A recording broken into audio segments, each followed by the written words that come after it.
Di ko in-expect na makakita ako ng napakagandang sunset today, guys. Um, Hesitant ako kanina na pumunta sa Dolomite kasi lagi-lagi ako dito.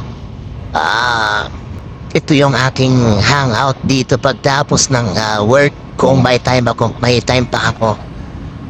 So kanina, pumunta ako. So may medyo maulap at akala ko hindi magpapakita yung araw.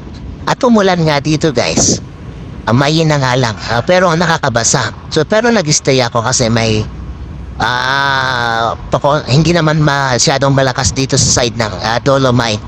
Pero andun na yung ambon. So kaya konti yung tao kasi marami nang umalis dito. Dahil umulan ng konti.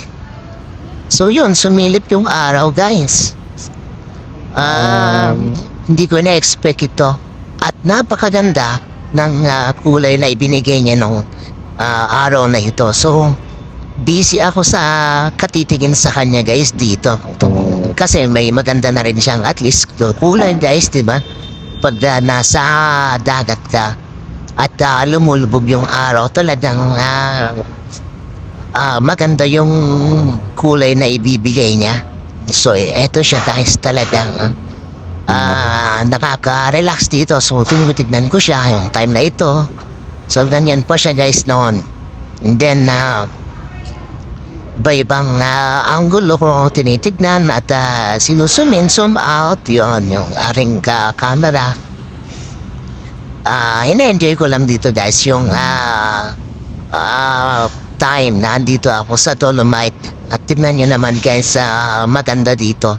Maganda yung kulay niya na aking nakita sa araw na ito. Siguro yung kombinasyon ng umuulan ng konti, tapos may mga ulap at yung araw sumilip, yun, nagbigay ng magandang kulay dito, guys. So nung time na ito, busy akong tumitingin dito. Hindi pa ako tumitingin sa aking likuran kasi ito yung nakikita ko.